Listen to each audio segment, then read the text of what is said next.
కొల్లేరులో అవినీతి అక్రమాలు పెరిగిపోతున్నాయని మాజీ కేంద్ర మంత్రి చింతామోహన్ అన్నారు. పట్టణాన్ని అవినీతిమయంగా మార్చి అందరూ ఆక్రమించుకుంటున్న నాయకులు చోద్యం చూస్తున్నారని ఆరోపించారు. భూములపై విచారణ కమిషన్ ఏర్పాటు చేసి సీఎం చంద్రబాబు చర్యలు తీసుకోవాలని చింతా డిమాండ్ చేశారు. అదేవిధంగా ఎస్సీ వర్గీకరణపై మిశ్ర కమిషన్ను వెంటనే రద్దు చేయాలని కోరారు. జగన్మోహన్ రెడ్డి మళ్లీ అధికారంలోకి రావడం అసాధ్యం. రాజశేఖర రెడ్డి అకాల మరణాన్ని అడ్డుపెట్టుకుని జగన్ అధికారంలోకి వచ్చాడు. ఇక ఆయనపై ఆరోపణలు తీవ్రంగా ఉన్నాయి. ఏలూరు జిల్లా ఎస్సీ మిశ్రమ కమిషన్ సభా వేదికగా రాజశేఖర రెడ్డి అకాల మరణాన్ని అడ్డుపెట్టుకుని జగన్ అధికారంలోకి వచ్చారని విమర్శలు చేశారు.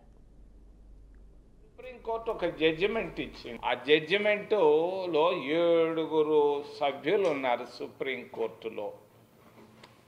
మరి ఆ జడ్జిమెంట్ కానే కాదు. మరి నేను ఎన్నో జడ్జిమెంట్లు చదివాను. ఇంత పిచ్చి జడ్జిమెంటు మొట్టమొదటిసారి సుప్రీంకోర్టు నుంచి వచ్చింది. దాన్ని ఆధారంగా పెట్టుకొని ఆంధ్రప్రదేశ్ రాష్ట్రంలో మన చంద్రబాబు నాయుడు ఒక కమిషన్ వేశాడు, ఏకసభ్య కమిషన్. దాని పేరు మిశ్రా. 87లో ఐఏఎస్ వచ్చింది ఆయనకి. ఆయన ఉత్తరప్రదేశ్ ఆయనకు అంటరానితనం అంటే తెలియదు. మరి ఎస్సీలు కూడా చెప్పులు తీసేసి ఆయన దగ్గరకు పోవాలి.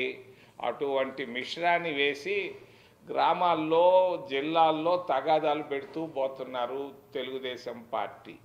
అసలు ముఖ్యమైన విషయం ఆంధ్రప్రదేశ్ విభజన.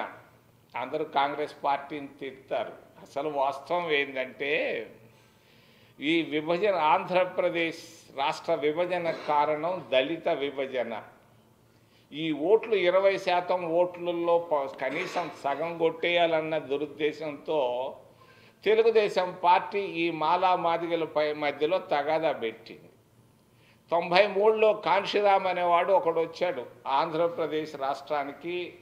అక్కడ ములాయం సింగ్ని ముఖ్యమంత్రిని చేసి ఉత్తరప్రదేశ్ రాష్ట్రంలో.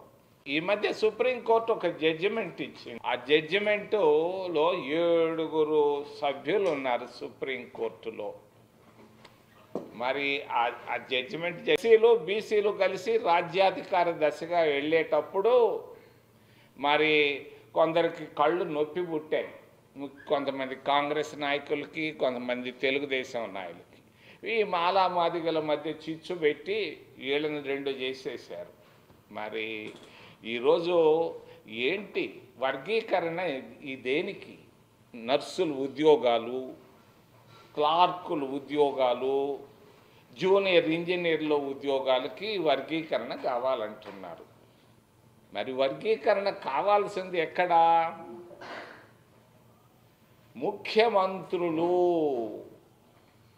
ఆంధ్రప్రదేశ్ రాష్ట్రంలో 75 సంవత్సరాల్లో 70 సంవత్సరాలు 2 వర్గాలే, 2 కులాలే పరిపాలిస్తున్నాయి ముఖ్యమంత్రులుగా. ఆ కులం ఈ కులం.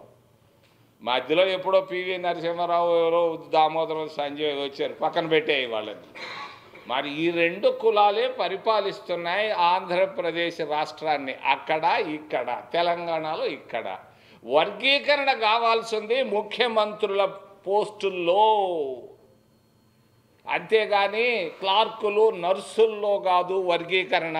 తెలంగాణలో కానీ ఇటు ఆంధ్రాలో కానీ 50% ఉన్నటువంటి ఓబీసీలు